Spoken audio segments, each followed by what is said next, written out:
boa tarde, boa noite, pessoal. Tudo tranquilo? Enquanto o Brasil segue caminhando a passos largos para uma verdadeira revolução política após décadas de domínio do sistema, os Estados Unidos também vivem um momento único em sua história política.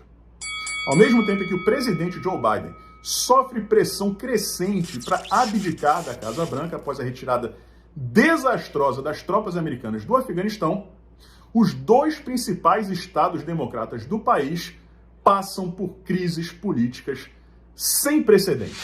Sempre que eu falo a respeito de política americana aqui, eu faço questão de ressaltar a importância de tudo que acontece por lá para nós brasileiros. Nós sofreremos as consequências indiretas e diretas da retirada desastrosa e irresponsável das tropas americanas do Afeganistão por parte do Joe Biden. Obviamente vai chegar o esquerdista e vai dizer que foi o Donald Trump que firmou o acordo de retirada de tropas. E é verdade. Só que ele não faria isso da maneira como Joe Biden fez. Deixando para trás, por exemplo, vários soldados americanos, 13 deles vitimados em atentados à bomba e 85 bilhões de dólares em equipamentos militares de última geração, que torna o Talibã, que hoje governa o Afeganistão, a maior potência bélica do Oriente Médio. E adivinha o que está acontecendo hoje nos Estados Unidos? Um temor há muito tempo não visto por lá de um outro atentado terrorista como aquele do 11 de setembro. E como a gente pode sofrer as consequências disso aqui no Brasil? Além de sofrer os reflexos de tudo que acontece lá nos Estados Unidos, existe o risco de grande parte desse armamento ser vendido para o tráfico de drogas aqui no Brasil. Porque eles não vão conseguir usar aquilo tudo. É muita coisa, gente. É muita coisa mesmo. Às vezes, para eles, vale mais a pena vender aquilo ali, receber o dinheiro e, com o dinheiro, produzir muito mais. Então existe sim esse risco de parte desse armamento chegar aqui no Brasil ilegalmente, obviamente, atravessar as fronteiras e chegar às mãos do tráfico. Terrível, né? Terrível. Não é à toa que ele está sofrendo essa pressão toda para renunciar ao cargo, né? Mas não são só questões federais que estão atormentando o Joe Biden, não.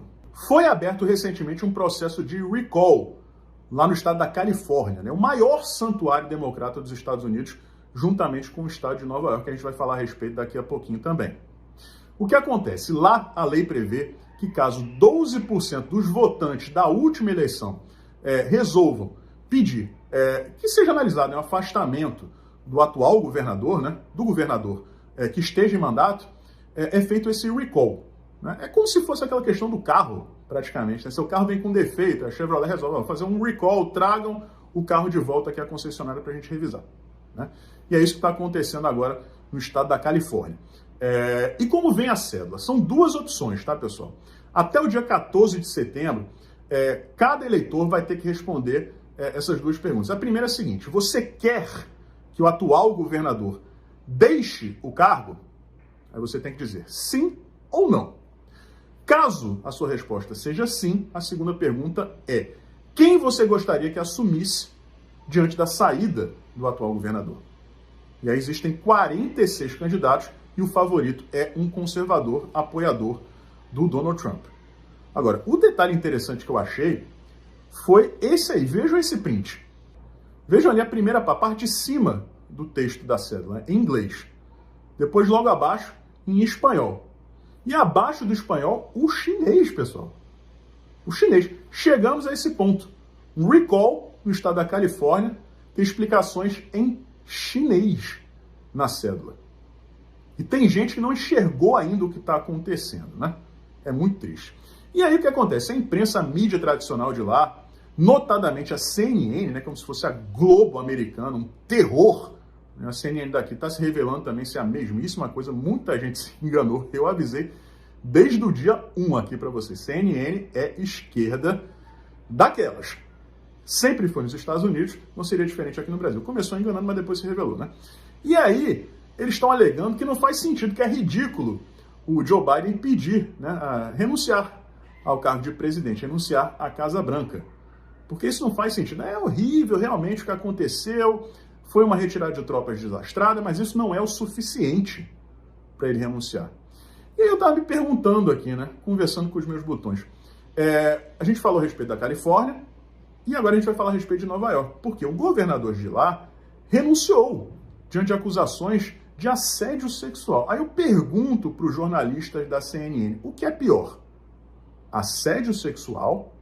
Não estou minimizando o assédio, tá, pessoal? Longe disso. Mas, se você acha, né, ou então, se a realidade mostra que é possível uma renúncia por conta de assédio sexual, não dá para negar que deixar para trás 85 bilhões de dólares em equipamentos de última geração que podem mudar o curso político do mundo inteiro, assim como largar ao Deus dará vários militares, que acabou causando aí a morte de 13 soldados americanos, seja também um motivo suficiente para que alguém renuncie.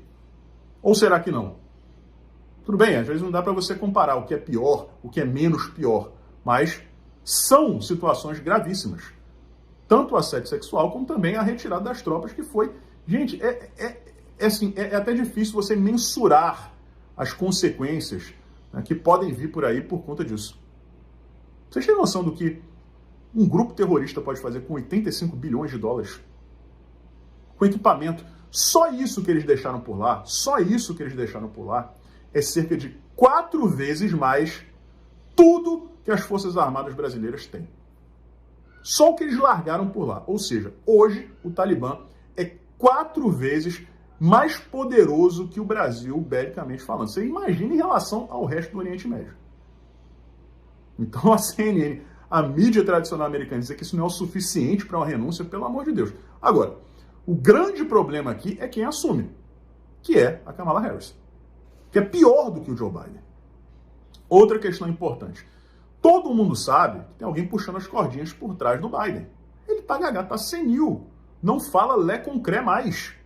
Problemas seríssimos, cognitivos e físicos. E quem tá ali guiando ele? Será que alguém duvida que tem dedo da Kamala Harris por trás disso? Ela tá toda sorridente por todos os lugares que passa. Feliz com a possibilidade de assumir a Casa Branca.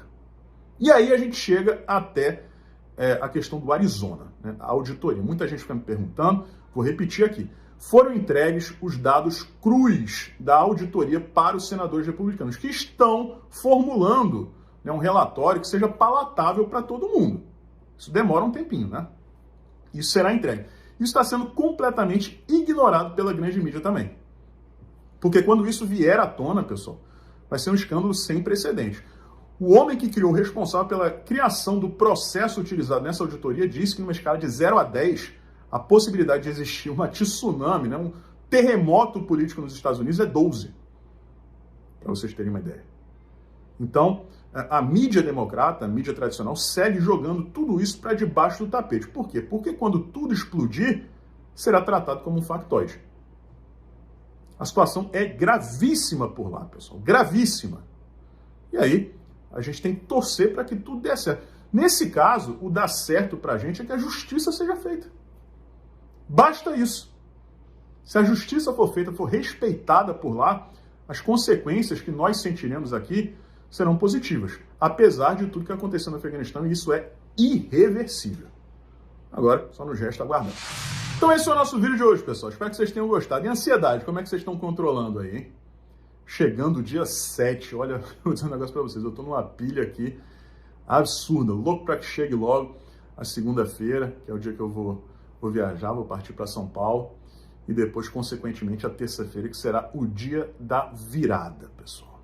Essa é a nossa esperança, para que todas essas ilegalidades que vêm acontecendo no Brasil ao longo de décadas, não se enganem, isso não vem acontecendo apenas durante o governo Bolsonaro. Antes, era maquiado, porque estava todo mundo caminhando na mesma direção. Agora, está tudo exposto, né? A carne está exposta. A gente tem o poder de mudar isso aí. A gente tem esse poder, pessoal. O papel de cada um de nós ir às ruas no 7 de setembro para passar essa mensagem não só para o Brasil, mas para o mundo inteiro. Para que o presidente haja dentro das 4 linhas da Constituição para restabelecer o equilíbrio entre os poderes. Presidente, estamos aqui. Confia na gente que a gente confia no senhor.